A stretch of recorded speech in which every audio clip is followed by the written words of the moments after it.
Classes में आपका स्वागत है। देखिए दोस्तों, फरवरी के 4th वीक के लिए क्या-क्या करंट अफेयर का उसको देख लेते हैं। आपका कोई भी एग्ज़ाम है, आपको करंट अफेयर एग्ज़ाम में आती है, चाहे वो यूपीएससी, सीएपीएफ हो, सीडीएस हो, यूपीपीसीएस हो, कोई भी एसएससी, रेलवे कोई भी एग्ज़ाम है। वीक वाइज़ हम करंट अफेयर कवर करते हैं, बहुत ज़्यादा डीप में पढ़ने की कोशिश करते हैं, देखते हैं क्या-क्या है। दोस्तों देखिए, यूनाइटेड नेशन एनवायरनमेंट प्रोग्राम जानते हैं हम, यूनाइटेड नेशन की एक एजेंसी है। ठीक है, तो दोस्तों उन्होंने क्या करा, इनकी एक एनुअल रिपोर्ट आती है जिसका नाम होता है फ्रंटियर रिपोर्ट 2022। और इस रिपोर्ट में दोस्तों उन्होंने कुछ आने वाले समय में क्या-क्या चैलेंजेस हो सकते हैं एनवायरनमेंट के लिए, उसके बारे में इन्होंने बताया है। जैसे इन्होंने 3 बड़े चैलेंज बताया है दोस्तों। एक बताया नॉइज़, नॉइज़ मतलब दोस्तों आवाज़, प्रदूषण, नॉइज़ पॉल्यूशन। दूसरा ब्लेज़ मतलब आग यानी वाइल्ड फायर, और एक क्या है दोस्तों, मिसमैच यानी डिमांड एंड सप्लाई का मिसमैच मिसमैच बताया इन्होंने। तो दोस्तों इन्होंने अपनी रिपोर्ट में किन-किन सब टॉपिक्स पर इन्होंने बताया कि इन्होंने बताया दोस्तों कि जो आने वाले समय में नॉइज़ एनवायरनमेंट जो है बहुत बड़ा एक प्रॉब्लम हो सकता है, नॉइज़ पॉल्यूशन सिटीज़ में स्पेशली। वाइल्ड फायर दोस्तों इन्होंने बताया कि एक बहुत बड़ा चैलेंज है एनवायरनमेंट को डिग्रेड करने के लिए, पॉल्यूशन के लिए। और दोस्तों साथ ही साथ इन्होंने अपनी जो एक वाइल्ड फायर को इन्होंने बहुत बड़ा एक चैलेंज माना है, और उसके लिए एक इन्होंने रिपोर्ट में टाइटल दिया है warn that wild fire are predictive version. मतलब आने वाले समय में, आने वाली डिकेड में सबसे ज्यादा बड़ा चैलेंज क्या होने वाला है दोस्तों, ये वाइल्ड फायर भी हो सकता है। एक दोस्तों बर्ड काउंट चलती है, जो कि एनुअली एक इवेंट है, उसमें क्या नाम है दोस्तों, इसका नाम है global great backyard bird count, GBBC। इसमें क्या होता है दोस्तों कि हर साल 18 फरवरी से और 21 फरवरी के दिन, यानी इन 4 दिनों तक दोस्तों क्या होते हैं कि दुनिया के जितने भी बर्ड वॉचर हैं, जो इन पर नज़र रखते हैं, वो क्या करते हैं दोस्तों, वो बर्ड काउंट करते हैं और बर्ड को देखने की कोशिश करते हैं, और उसको फिर वो एक अपना पोर्टल है, उस पर वो दोस्तों क्या करते हैं, अपलोड करते हैं। ग्रेट बैकयार्ड बर्ड काउंट इसी इवेंट का नाम है, और ये 1998 से चल रही कॉर्नल लैब ऑर्निथोलॉजी और नेशनल ऑर्डबन सोसाइटी। तो दोस्तों ये एक ऑनलाइन सिटीजन साइंस है, मतलब इसमें एक ऑनलाइन इवेंट है, इसमें अपने अपने द्वारा गए अपने एक्सपीरियंस को, अपन आपने क्या क्या चीजें ऑब्जर्व करी, उनको आपने बताना होता है।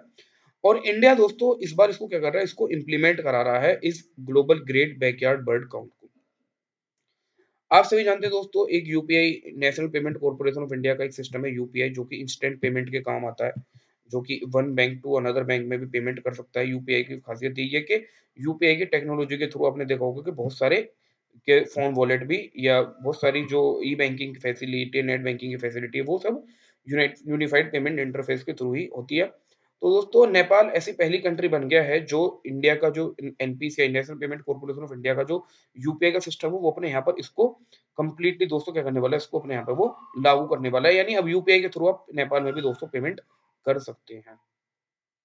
एक दोस्तों देखिए, आप सभी जान रहे हैं आजकल के यूक्रेन और रशिया का क्राइसिस चल रहा है, जो सिचुएशन चल रही है वॉर की, उसी को ध्यान में रखते हुए दोस्तों भी हमारे जो एक्सटर्नल अफेयर्स मिनिस्टर हैं मिस्टर जयशंकर जी, वो अभी 58वीं 58th म्यूनिक, म्यूनिक कहाँ पर है दोस्तों, म्यूनिक दोस्तों आपका जर्मनी की एक सिटी है, वहां पर म्यूनिक सिक्योरिटी कॉन्फ्रेंस हुई है, जिसमें उन्होंने पार्टिसिपेट करा है। और इस म्यूनिक सिक्योरिटी कॉन्फ्रेंस का मेन पर्पस ये है कि कैसे इंटरनेशनल सिक्योरिटी को और कैसे इसको क्या कराया जाए दोस्तों, पीस स्टेब्लिश की जाए। ये एनुअल इवेंट होती है, ये 1963 से हो रही है, और ये एक ऐसा प्लेटफॉर्म है जो प्रोवाइड कराता है कि डिप्लोमेटिक इनिशिएटिव, मतलब कोई जो भी डिप्लोमेट्स हैं आपस में जो भी इश्यूज हैं उनको वो उसको क्या कर सकते हैं, सोल्व कर सकते हैं बाय टॉक्स।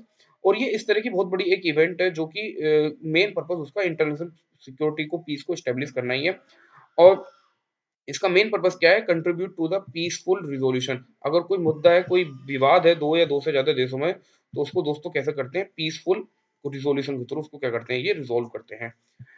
एक और चीज दोस्तों, आप सभी ने जानते हैं, एक नया एक इनिशिएटिव है वर्ल्ड बैंक का, गवर्नमेंट ऑफ इंडिया का, स्टेट ऑफ कर्नाटक और उड़ीसा, इसमें क्या करने वाले हैं दोस्तों, इसका नाम है reward. R stand for rejuvenating watershed for agriculture resilience through innovative development. दोस्तों आप सभी जानते हैं कि बहुत सारा इंडिया का जो वाटर, जो हमारी एग्रीकल्चरल लैंड है, वो रेन वाटर के ऊपर ही बहुत ज्यादा डिपेंड करती है, इरिगेशन की फैसिलिटी नहीं है। 50% से ज्यादा जो हमारा एग्रीकल्चरल लैंड है, वो आज भी रेन फेड एरिया पे डिपेंड करता है, मतलब रेन वाटर पर ही डिपेंड करता है। तो उसमें जो रेन वाटर हार्वेस्टिंग है, उसको जैसे ज्यादा से ज्यादा वाटर शेड के थ्रू कैसे वाटर को स्टोर किया जाए और उसको कैसे ज्यादा से ज्यादा यूज किया जाए, उसके लिए ये क्या है, reward, rejuvenating watershed for agricultural resilience through innovative development. इसमें दोस्तों क्या हुआ है कि वर्ल्ड बैंक ने 115 दोस्तों कितने 115 मिलियन यूएस डॉलर दिए हैं, किसको, वर्ल्ड बैंक ने इंडियन गवर्नमेंट को, कर्नाटका की गवर्नमेंट और उड़ीसा की गवर्नमेंट को। इसका उद्देश्य क्या है कि लैंड एंड वाटर कंजर्वेशन करना है, और वाटर शेड का ज्यादा से ज्यादा डेवलपमेंट करके ज्यादा से ज्यादा रेन वाटर हार्वेस्टिंग और अपने एग्रीकल्चर को क्या बनाना है, सेफ बनाना है दोस्तों। एक और देखिए दोस्तों खबर क्या है। देखिए दोस्तों 12वां प्रेसिडेंशियल इंपॉर्टेंट है दोस्तों ये 12th प्रेसिडेंशियल फ्लीट रिव्यू मतलब दोस्तों एक पानी के जहाजों का बहुत बड़ा बेड़ा होता है इंडियन नेवी का, जिसकी सलामी दोस्तों president of India mister Ramnath Kovind ने ली है। ये इस तरह का 12वां इवेंट हुआ है। इसका नाम है 12th प्रेसिडेंशियल फ्लीट रिव्यू इन विशाखापट्टनम में दोस्तों इस बार ये हुआ है। और इसका पर्पस दोस्तों ये है कि हमारी जो नेवी है उसका जो कंट्रीब्यूशन है सिक्योरिटी के लिए, ये उसी का दोस्तों काम है। तो दोस्तों जो पेट्रोल एक हमारा वेसल है आईएनएस सुमित्रा, जिस पर हमारे प्रेसिडेंट जो जो प्रेसिडेंट का जो कॉन्वॉय है वो आईएनएस सुमित्रा उसको लीड करेगा, उसी पर वो रहेंगे भी अपने प्रेसिडेंशियल फ्लीट रिव्यू में सलामी लेते समय। एक छोटी सी इवेंट होती है दोस्तों, व्यंजन द्वादशी। दोस्तों व्यंजन द्वादशी, व्यंजन का मतलब होता है दोस्तों फूड, खाने पीने की चीजें, और द्वादशी मतलब 12। तो किसी महीने की 12 तारीख को मतलब कोई भी जो हिंदू रिलीजन के हिसाब से जो 12 तारीख होती है उसके हिसाब से दोस्तों ये उड़ीसा में जो फेमस टेम्पल है जगन्नाथपुरी टेम्पल, वहां पर ये व्यंजन द्वादशी मनाया जाता है। इसके पीछे की दोस्तों कहानी ये है ये दोस्तों क्या होता है कि शुक्ल पक्ष की जो 12वीं तारीख होती है उसको मनाया जाता है। इसका पर्पस ये दोस्तों ये है कि ये इस प्रथा पे काम करती है कि जो श्री कृष्ण है वो उनकी माता के द्वारा उनको महाभारत के बाद बहुत वो थोड़े वीक हो जाते हैं, तो उनको क्या कराया जाता है, उनको बहुत सारी चीजें पकवान बना बना के खिलाए जाते हैं। उसी को ध्यान में रखते हुए दोस्तों क्या है व्यंजन द्वादशी ये कहाँ बनती है, पुरी में बनती है दोस्तों। देखिए स्वच्छ भारत मिशन का अर्बन 2.0 चल रहा है, इसका फेज चल रहा है। और इसमें चंडीगढ़ ने दोस्तों ऐसी एक प्लेज ली है कि वो जीरो डंप साइट अपने यहाँ पर बना देंगे, मतलब किसी भी तरह की कोई डंप साइट अपने यहाँ पर वो नहीं रहने देंगे, उसको वो क्लियर कर लेंगे। ये छोटा सा यहाँ ध्यान रख लीजिए। एक इंटरनेशनल इवेंट बड़ी खबरों में रही है आजकल दोस्तों कि ईस्टर्न ब्रिज 6 एक बायलैटरल जॉइंट एक्सरसाइज है between the Indian air force and the royal air force of the Oman. ये इन दोनों कंट्री के बीच में दोस्तों एयरफोर्स की एक मिलिट्री जॉइंट एक्सरसाइज है, और इसका दोस्तों ये 6th एडिशन है जो इंडियन एयरफोर्स और जो आपका रॉयल एयरफोर्स ऑफ ओमान के बीच में। इसका पिछली बार जो हुआ था दोस्तों वो ओमान में हुआ था, और इस बार ये कहाँ होने वाला है दोस्तों, इंडिया में होने वाला है ये। तो ये 2019 के बाद 2022 में हो रही है। इंडिया और ओमान की जो ईस्टर्न ब्रिज 6 है वो क्या है दोस्तों, इनकी एयरफोर्स के बीच एक जॉइंट एक्सरसाइज है। एक अलनाग, ये भी एक एक्सरसाइज होती है जो इंडिया और ओमान के बीच ही होती है, बट ये मिलिट्री एक्सरसाइज होती है। थोड़ा सा देखिए ओमान के मैप के बारे में देख लेते हैं दोस्तों। देखिए ये ओमान है, ओमान का ये पोर्ट है, पोर्ट दुक्म। ये बहुत इंपॉर्टेंट पोर्ट है दोस्तों। पोर्ट दुक्म ये ओमान है। ओमान की बाउंड्री यमन के साथ शेयर भी होती है। ओमान की बाउंड्री सऊदी अरब के साथ भी शेयर होती है, और ओमान की बाउंड्री दोस्तों यूएई के साथ भी शेयर होती है। ये है पर्सियन गल्फ, जिसको फारस की खाड़ी भी कहते हैं। और ये दोस्तों क्या है, ये है आपका दोस्तों कतर, ये बहरीन है यहाँ पर, ये रेड डॉट। और दिस इज दोस्तों कुवैत। तो ये ईरान है, and this is gulf of Oman. और ये गल्फ ऑफ पर्सिया, इनको ये है दोस्तों ये है straight of Hormuz. Gulf of Oman और गल्फ ऑफ जो आपका पर्शियन है, इनको जो जॉइन करती है वो दोस्तों क्या है, वो आपका हॉर्मूज स्ट्रेट है। ये दोस्तों पाकिस्तान है, पोर्ट ऑफ ग्वादर है। ठीक है दोस्तों, आगे बढ़ते हैं। देखिए पश्चिम बंगाल में एक नई कोल ब्लॉक मिला है, कोल माइनिंग के लिए एक कुछ नया वहाँ पे कुछ ब्लॉक मिले हैं। तो उसी को दोस्तों वहाँ पर जो लोकल ट्राइबल लोग हैं वो उसको प्रोटेस्ट कर रहे हैं। ये जगह आपने ध्यान रखना है, कुछ ऐसी चीजें पूछ ली जाती है कि ये चीज हाल ही में खबरों में रही है, ये क्या है, कहाँ है ये। तो दोस्तों ये एक द्यूचा पंचमणि ये एक जगह है जहाँ पर न्यू कोल ब्लॉक मिला है, और यहाँ ऐसा मानते हैं कि इतनी बड़ी तादाद में कोल ब्लॉक है कि शायद ये सबसे बड़ी अभी तक की कोल ब्लॉक हो सकती है इंडिया में। ये दोस्तों वेस्ट बंगाल में है, बीरभूम डिस्ट्रिक्ट में, वेस्ट बंगाल में। नाम क्या है दोस्तों, द्यूचा पंचमणि। तो दोस्तों इसको वहाँ के जो लोकल लोगों के हैं उनको प्रोटेस्ट को शांत करने के लिए यहाँ पर दोस्तों उनको बहुत सारे जो मॉनेटरी बेनिफिट है उनको दिया जा रहा है, उनको कंपनसेशन दिया जा रहा है। लेकिन वो अभी भी प्रोटेस्ट इसके लिए कर ही रहे हैं। देखिए एक एयरक्राफ्ट मैन्युफैक्चरिंग कंपनी है बोइंग, आप सभी जानते हैं बोइंग के बहुत सारे प्लेन होते हैं। ये एयरक्राफ्ट ही मैन्युफैक्चर करती है दोस्तों। इनमें P8I एक long range maritime petrol aircraft है जो कि इंडियन नेवी को ये क्या दोस्तों इस बोइंग के द्वारा ये दिया गया है, ये हमने बोइंग से खरीदा है। इस एयरक्राफ्ट का पर्पस दोस्तों क्या है, ये दोस्तों लॉन्ग रेंज बड़े लंबी दूरी तक एंटी सबमरीन वॉरफेयर के काम आ सकता है। इससे आप एंटी सबमरीन सबमरीन पर अटैक कर सकते हैं, सरफेस पर अटैक कर सकते हैं। और ये दोस्तों क्या है, इंटेलिजेंस के लिए सर्विलांस करने के लिए भी एक ये क्या है, एक ये एयरक्राफ्ट है जो कि बोइंग, ये क्वेश्चन पूछ सकता है P8I कौन सी कंपनी के द्वारा बनाया गया है दोस्तों, ये दोस्तों बोइंग के द्वारा बनाया गया है। मल्टी मिशन एयरक्राफ्ट है और ये अपने आप में एक अच्छा है, और 2009 से ही ये इंडियन एयरफोर्स में काम कर रहा है। तो दोस्तों आइए देखते हैं नेक्स्ट खबर। देखिए, गुजरात में एक 15th सेंचुरी के बहुत ही महान भक्ति भक्ति साधु थे जिनका नाम था कवि नरसिंह मेहता। और ये दोस्तों क्या हुआ, ये दोबारा आजकल कुछ खबरों में रहे हैं। ये दोस्तों देखिए 15th सेंचुरी के एक सेंट हैं, पोएट हैं, जो कि लॉर्ड कृष्णा की भक्ति करते हैं। इनका जन्म ऐसा माना जाता है कि गुजरात के भावनगर में हुआ और लगभग 1480 में इनकी डेथ हो गई। तो ये दोस्तों मेन पर्पस इनकी जो लाइफ थी वो उन्होंने डिवोट कर दी थी कृष्ण भक्ति के लिए। इनके बहुत सारे दोस्तों अपने भजन भी लिखे गए हैं जो कि लॉर्ड कृष्णा को ही डेडिकेटेड था। अभी ये खबरों में क्यों है? क्योंकि दोस्तों गुजरात के कुछ रिसर्चर ने एक नई स्पाइडर यानी एक मकड़ी की नई स्पीसीज उन्होंने खोजी। उसका नाम इनके सम्मान में उन्होंने नरसिंह मेहता जी के नाम पर रखने की रखा था, बट वो कुछ लोगों ने उसका थोड़ा-सा उसको विरोध किया, उसको सही नहीं माना। तो अब ये दोस्तों हाल ही में इसलिए खबरों में है। तो पूछ सकता है आपके कौन-सी सेंचुरी के हैं? ये दोस्तों 15th सेंचुरी के हैं और ये गुजरात से रिलेटेड है और कृष्ण भक्ति में बिलीव रखते हैं। वैष्णवाइट संत हैं ये, तो जो कृष्ण जी की पूजा करते हैं। देखिए, श्रीनगर में आप सभी जानते हैं एक डल लेक है दोस्तों, और वो डल लेक में एक छोटा-सा आइलैंड है जिसका नाम है चरचिनर आइलैंड। तो दोस्तों ये दोबारा से यहाँ पर लोगों को खोल दिया गया है, कुछ समय से ये बंद था, यहाँ जाने नहीं दे रहे थे लोगों को, तो ये दोस्तों दोबारा से स्टार्ट हो गया है। जो डल लेक है दोस्तों आप सभी जानते हैं कि झेलम रिवर के ऊपर है ये, जो डल लेक है जम्मू एंड कश्मीर में है।